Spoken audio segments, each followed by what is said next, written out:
speaker, I just read that he has 45 years of experience as a programmer, and so Stephen comments that he's a beginner. And he, at the end of his career, he is contemplating his sins, reflecting his sins. And now he thinks it's time to create a theoretical foundation for the art of content modeling. So I guess that's what you're talking about in a minute. Diederik? Yes, I hope. Well, thank you for the introduction, Peter. Yes, indeed, I will be talking about content modeling. And for some reason, I thought this would be an XML conference. Of course, it is not. So I apologize to anyone who is not familiar with XML. You'll be in hard, well, 40 minutes to go, but it is. I'll have a top-down presentation of my my presentation. I started with a table of contents, and when I finished the document, of course, the table of content was completely different than what I actually had written, which proves how wrong it can be to have a top-down view. You must work bottom up, and you end with the table of contents, of course. So this is a completely different table than the first one that I sent to the committee because I forgot to adapt it. I'll talk a little bit about what I mean with top-down and bottom-up. I'll talk about content models. I'll explain, if I think of it, to those who are not familiar with XML, with DTDs, what they are. I'll and how you can read them. I'll have a short something about golden rules of content modeling. I also have a little detour about the missing parent, because I think that what should be the second most used element in documents is not, well, is not defined, is not used in many languages. It's not even possible in many of the big languages like DocBook. I'll have, I found two sequence paradoxes. I'll end with Buckle, which is the bottom-up constraint language, which does not exist. It's just an idea of introducing object orientation in defining element type declaration. So that's what my talk is about. It's about how you write a DTD in a good way. And I'll be saying DTD. I know, I'm aware of the fact that there is XML schema. I'm aware of the fact that there's relaxing, but DTD is still the thing that I, well, grew up with, and it is the only thing that is in both in HTML and XML in the standard. So with top-down, there's some confusion. You say you have the top element, and that is the root element. So that implies that the tree grows to in the ground. That's not the top-down and bottom-up that we'll be talking about. I mean, the fact that the root is the top, okay, I accept that. It's a bad analogy. In family trees, you also you start with the grandfather, and then you name only the sons for some reason, and then you get the family tree. This is what my grandfather, well, you cannot really see it. It's not a very nice picture. He wasn't not an artist, he was an engineer, and he was the first one who came in the 1600s to the Netherlands, and then you have his offspring, many childs for, and every time only one parent, the father.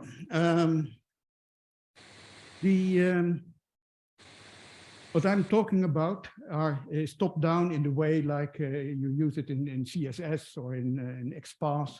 You have child elements, and then you go down in the tree. That's the way. And if you have an element type definition, you specify what the children are of an element. And that is what I call top-down element type declarations. A content model specifies only the children. And you have nothing to say when you define an element type about the way that the element type can be used by in other contexts. And I don't think that is good. I think it's a pity, because the way an element can be used in element content or in mixed content is part of the characteristic of the element. So it should be part of the element type definition. And if you look, if you only look at the possible children, then you can define elements only in three different classes: empty elements, elements with mixed content, and elements with element content. And those with element content, you can say, well, they have children in repeatable OR groups or non-repeatable OR groups and sequence groups, but that's all right. That's a way of classifying elements. But if you also look at the way that elements can be called, well, I say called like it's a program, like it's a function that's called by another function. With an element can appear in different parents. That's maybe a better way to express it. I've here an example. Is this? Yes. Visible? Not really. So here you have a content model for a book. You have a title and one or more authors and one or more sections or chapters. And a section has a title and one or more paragraphs, tables, or lists. That is the sequence group. And with the vertical bar, you have an OR group, a choice. So for those who did not know how to read a content model, they now can. An element is either a root, well, oh, I'm sorry, Ken, I call it a root element. Okay, stupid. As I said, I understand. Yes, well, thank you. You are too kind. What did Stephen say about being permissive? So, all right. A document, it's the single parent and the document element, all right. It can appear in a sequence like title and author, or it can appear in an OR group like section and chapter, or it can appear in a repeatable OR group, or even in mixed content. And this is an example in the bottom line of a repeatable OR group, like this would be the content model of a paragraph. If you combine these two classifications, the top-down and the bottom-up classification, you see some examples and you see some empty spaces. Actually, I had here an empty space as well, because an element that occurs in mixed content, that is typically an inline element.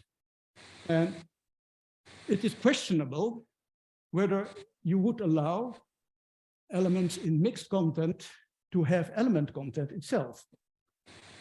At least to some people, that is questionable. I'll discuss it later. But I thought the simple formula, an inline formula, is very, you could have very well in, for instance, in a title. So I think, yes, there is a use case for it. An anchor typically is an empty element. A keyword typically can also be an empty element with, of course, an attribute identifying which keyword or which anchor it is, the ID. Mixed content, in mixed content, emphasis, that's very clear. In the sequence group, you can have titles, a header, all right. That's so, and it becomes, there are some white spaces. I think a root element or a document element, which itself is empty, is not very, well, probable in document environments. And I'm not talking about XML data-oriented XML where everything, well, I don't know anything about that. I always worked in the publishing industry, so a root element with mixed content, like a paragraph element, I would be very surprised to see an environment where you would have a paragraph, a single paragraph as document element. That's just not normal. Well, maybe if you, all right, in a content management system, you might want to edit just one paragraph, maybe, but okay, that's not the thing that you will publish eventually. So if you design your own language, I don't know if you should, but I always say that I would recommend to someone to use an existing language and adapt it to your own needs.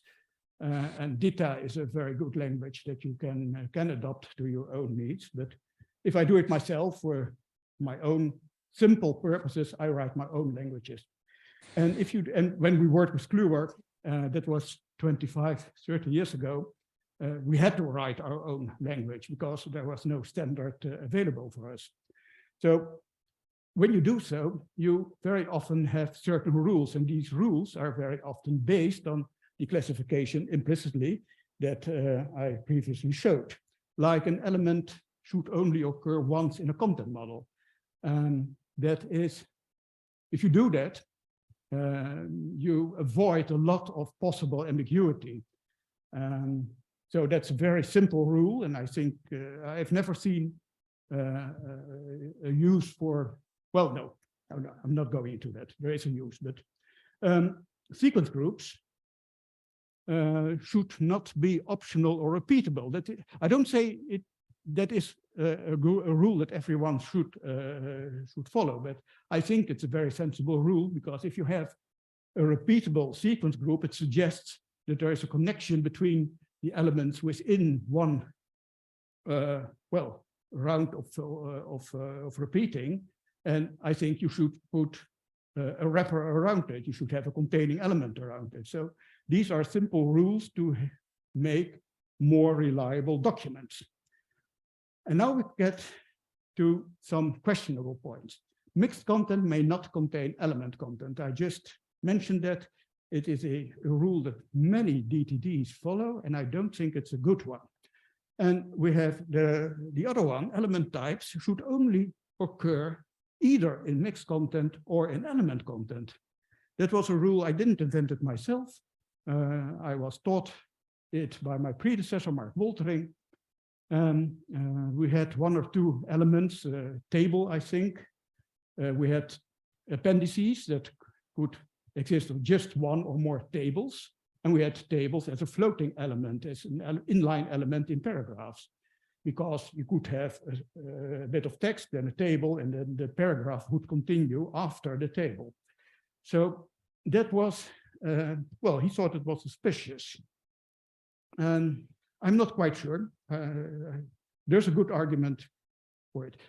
I don't really have an opinion on it, but the only thing I want to say, it is good to have such guidelines if you develop a DTD, and it would be even better not to have guidelines, but to ensure mechanically that you get a warning when you break them, or even that it is forbidden.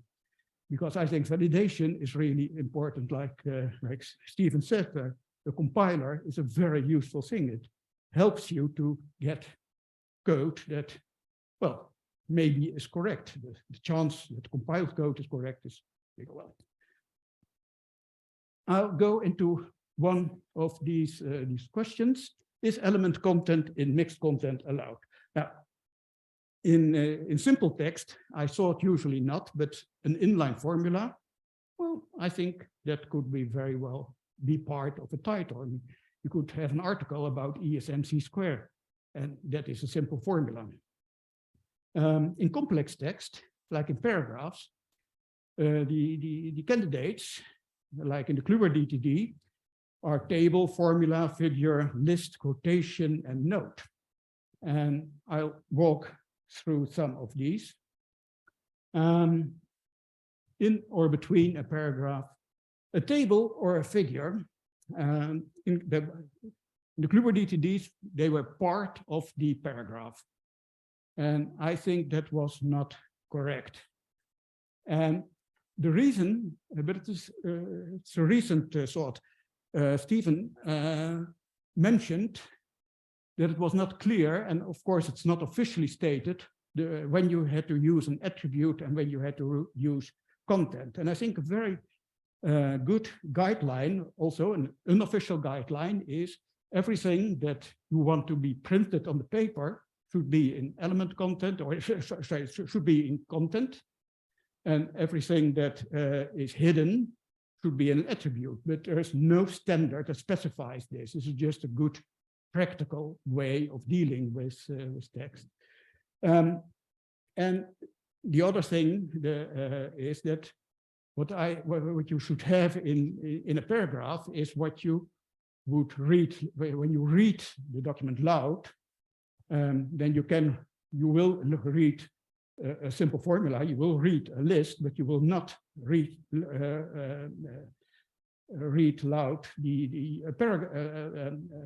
a figure or a table, because there's no obvious way to say that. So, hey, that's funny. I just spent 5 minutes to get this blue flat, and it has returned. I don't know why. Okay. So this is a paragraph. Actually, there are 2 paragraphs, and here you see a figure which is rendered in those 2 paragraphs, but it's not really part of either one of them. It's just there. So you should place some anchor and then let the typesetting system make sure that it is not placed 1/2 on one page, and if you have a page break. So it's complicated to process it, right? But it's doable. The other thing are formulae. Here you have some inline formula, you have numbered formula, and these should really be part of the paragraph. This should be in mixed content, I think. So with formula, I think I have a good case for saying element content within mixed content. There's nothing principally wrong with it. The other thing are lists. If you read the document loud, then of course the list, all the list items will be, well, these are parts from Dutch law. And you see in the upper, you see a list which is clearly part of a sentence. There's a, because it ends with a semicolon, and then the same sentence goes continues with a lowercase, so it's not a new sentence, there's not a new paragraph that starts there. And I know that some DTDs, I won't mention Cope because I want to be, but I know that some DTDs break this paragraph into 3 parts: the paragraph, the first, the start of the paragraph, the list, and the end of the paragraph. But by doing that, you make it hard to recognize that the words in the same in the paragraph are in the same paragraph. And if you want to categorize paragraphs by word count, then well, you'll get mismatch. And the other reason why I think that the list is part of a paragraph, and that the list should be able to contain even more, every list item could contain 1 or more paragraphs. They can at least contain more sentences, even if they are part of a sentence.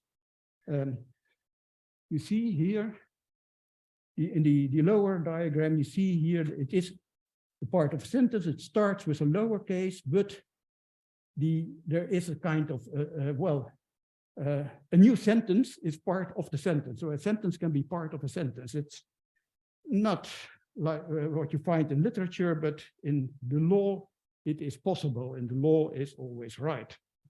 For a legal publisher. It is. So element content, yes, it can be index content. There is a use case for it. Now I want to make my little detour. The missing element, the case of the missing element. DTDs like DocBook and I think also TEI don't allow to group paragraphs. Well, at least they didn't a few years ago. I didn't check it recently. I see that Ken is checking it, but they do not allow you to group paragraphs separated by white lines. You see here an example from what is it, Brightside Revisited.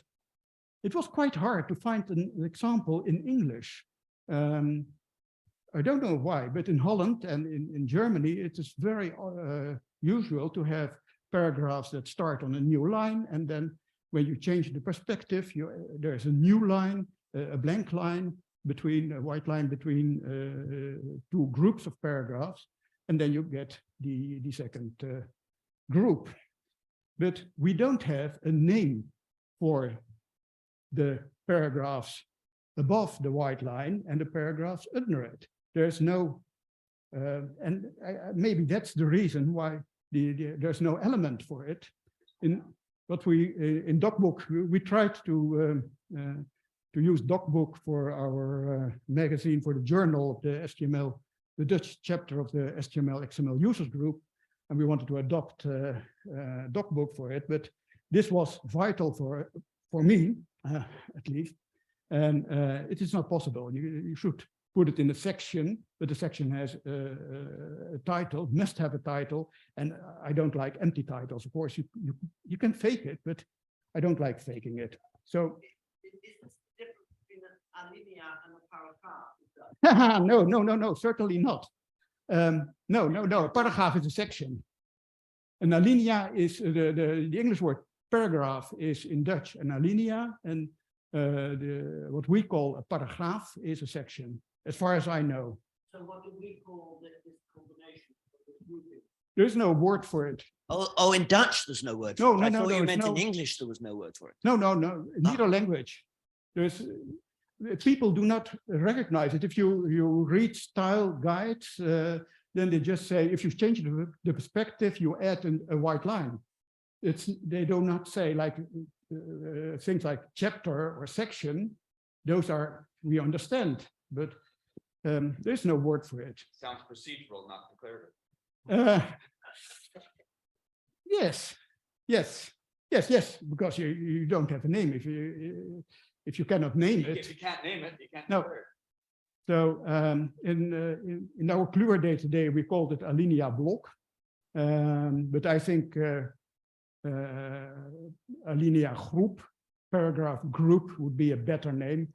You can also say it is a section. I have seen one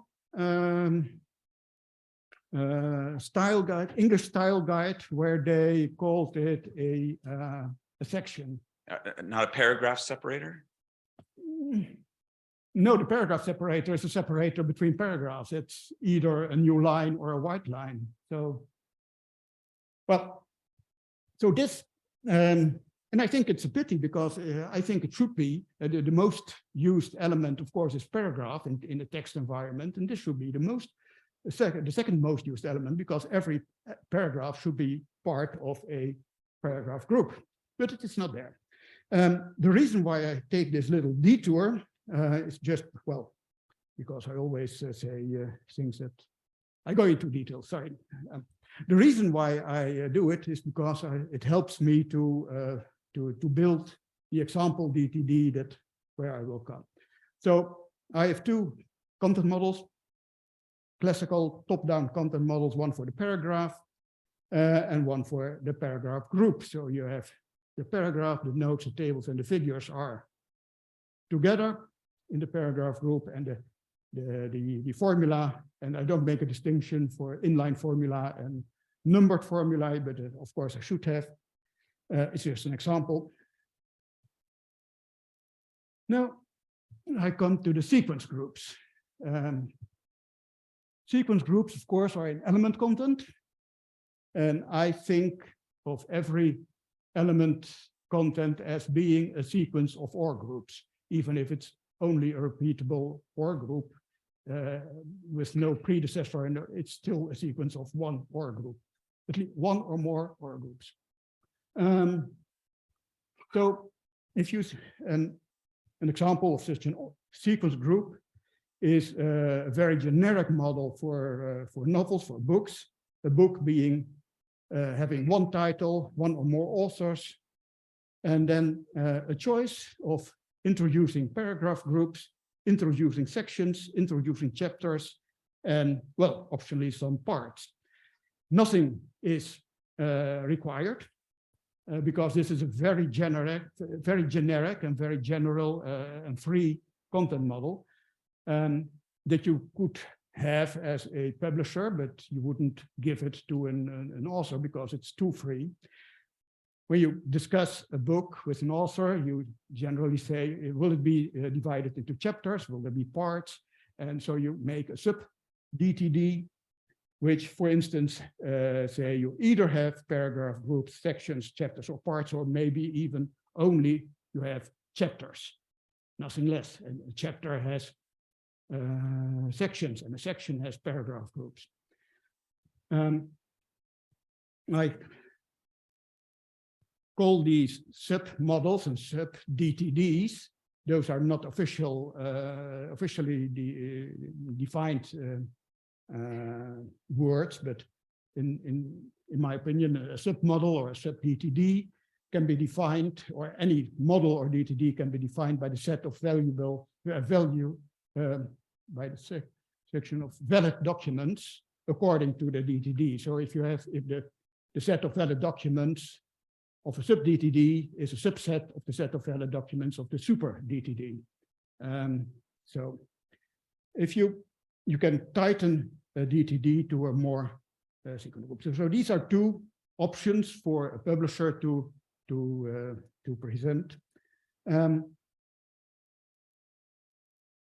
And when I look at the sequence group, title, author, and then some paragraph sections or whatever, it suddenly struck to me that, well, this is actually the only way that I can say a book must have a title, because if it's not in a sequence, if it's in an OR group, I cannot make sure that I have that have a title, and also I cannot assure if it's a repeatable OR group that I have only one title and not more. I think it's a characteristic of a title. There is only one, that there is only one title of something. And the only way to achieve that is to put it in a sequence group. Back in the HTML days, we could use an AND group for this kind of requirements. But when we changed to XML, we had to, for instance, we had title and author in an AND group because in some journals, we first had the author and then the title. In other journals, we first had the title and then the author. And it was hard in those days to change the order. And so we had to decide, are we going to allow both? Are we going to make a very strict content model, title followed by author or author followed by title? With two elements, it's doable, but if you have 3 or 4, if you also have editors, etc., then it becomes quite hard. So we didn't do that, and we made a repeatable OR group just to make sure that all the existing documents would still be allowed. And that is, by doing that, we lost control over the statement that we wanted one and not more than one title. So a sequence group actually is not about the sequence, it's about the cardinality. And that is even more true when I come to the second sequence paradox, which maybe should have been the first one, because the order actually does not matter. If you say, I must have a title and then I get authors, then the fact that you have a title and an author does not contain any information. And if you would have first the authors and then the title, you can write a script that automatically reads the DTD and transforms it into the right order, because the order does not contain information. So if you have a sequence group, actually any sequence group is equivalent. Title followed by author or author by title. It doesn't add, the order does not contain information if it is a fixed order. And then any order is equivalent. So that is, if I had realized that 20 years ago, it would have been much easier to convert from the end model to XML. But all right.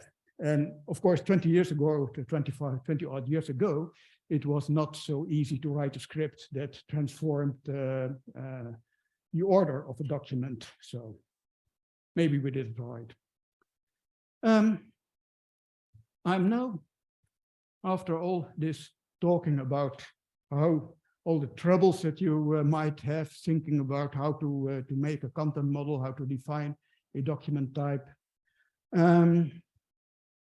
I thought maybe there's a solution in not specifying only the children, but saying what an element actually is, to which class it belongs. And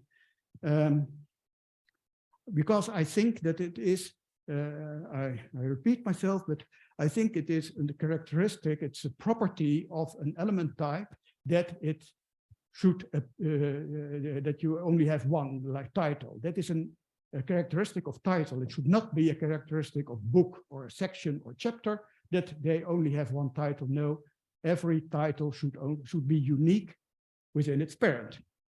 And for instance, that you appear in element content or in mixed content is also, it says something about a document. Elements that appear in element content, if you write CSS, typically you can start with saying all the elements in element content are block elements, and all the elements in mixed content are inline elements. So there is a difference in behavior between those two classes of elements.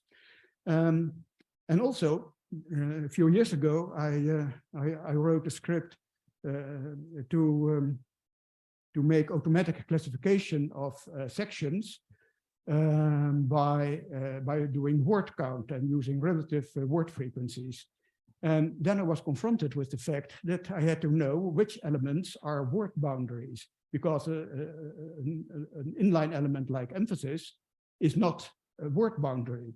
A space in mixed content, only spaces are mixed content. But block elements, yes, they are typically word breaks. If you start a new paragraph, right, then the beginning of a new word starts.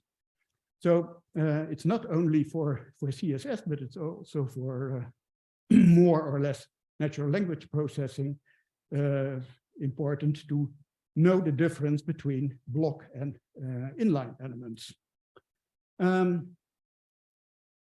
Well, I discussed already the title. So I think these properties, they belong and should be in the element type declaration, element type definition, and not just by accident be implied by the way that other element declarations refer to the element type. So there's a need for maybe a class-oriented element type definition language, but I thought bottom-up constraint language would make a nicer acronym. It is just vaporware. It doesn't exist. It's something I'm thinking of. So this is not even work in progress, it's thoughts in progress. But I'll show you what might be a great potential of Buckle. For instance, take the two book models that I showed previously. The strict one, or no, the loose one is number one, and the The stricter one is number 2.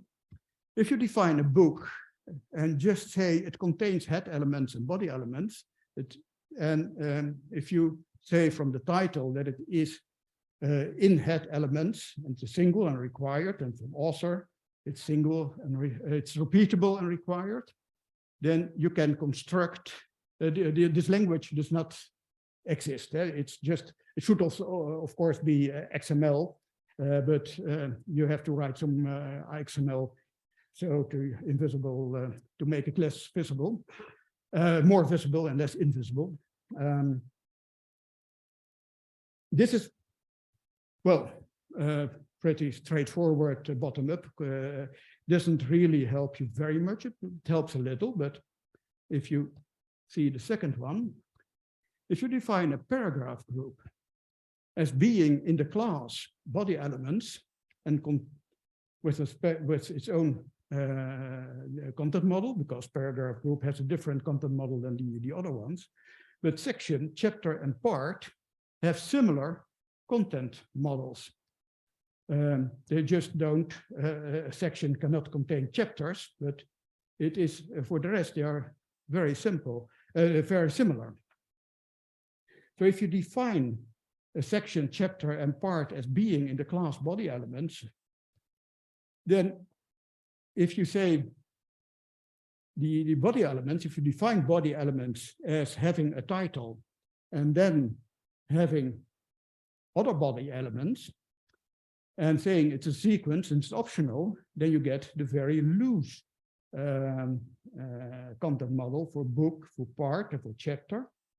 But if you say it's a choice and it's required, then you get the stricter list of content models. And I think that is a, well, it's a nice thing if you can achieve that, because you can make very easily a subset of an existing DTD.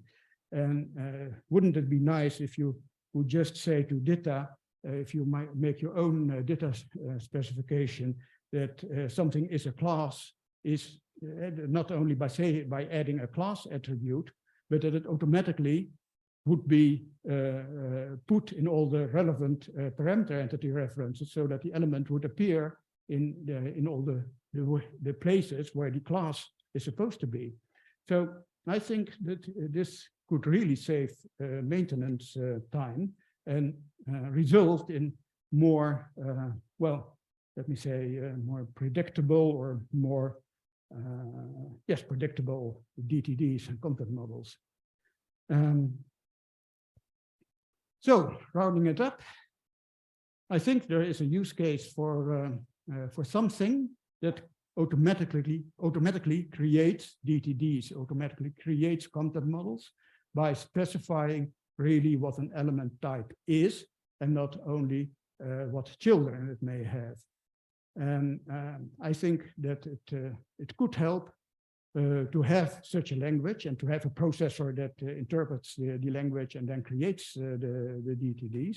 But it's all vaporware still yet. It's not developed. And maybe next year I can give a presentation, I can give a tutorial. So, oh, and I have less than a year because the tutorials are the first day. Well, I'm not sure I can manage that. All right, so I guess that concludes my presentation. And if anyone has any questions, you can ask me now or mail me. I hope this address is still working. And otherwise, text or call me. Sorry. I am. Well, here's a question from Debbie Lepere. Oh, I've never understood what paragroups meant as a reader. As a reader. Okay. Yes. Well, maybe they are less familiar in Anglo-Saxon speaking countries than in the continent. They change perspective. That's what I read in Dutch style guide. So if you are in a house and then you go outside, or you will be mentioning what someone else is thinking. Then you add a white line and you get a next paragraph group. So I think there is a real use case, but of course you must be used to it. Otherwise you don't understand it, I guess. Ben? Thank you for sharing your experiences. And thank you for showing the example of a list in a paragraph. In all my years, I have written that off as never a requirement, but you actually demonstrated an actual requirement. So and it took me about 5 minutes to find it. Is that all? Yes. Wow. I now have to go check my publishing system to make sure. It's very common. I checked with my daughter, who is a legislation officer, and it is the standard practice. Okay. In Dutch legislation, but maybe in Well, I'll America. have to check to see if it's used in standards work. Yeah. Because that's where I'm publishing right now. You made a comment about, well, no. Okay, so one of the questions that came to mind is, if you had relax NG's interleave from the day one, would you have been able to leverage it? Did you ever have an information requirement that needed interleave as opposed to sequence? Ooh. I don't know. Okay. No, I guess not. I guess not. No. Because you were talking about how you bundled all of your requirements and such, and it came to mind that interleave was there to solve some problems. Okay. And it would have been useful, for example, in the HTML head element, where you could mix multiple metas and one title, and you can't say that in DTD speak very cleanly. No. So okay, thank you. Okay. That was my question. You never came across it. We never used relaxing. I left Kluwer 15 years ago.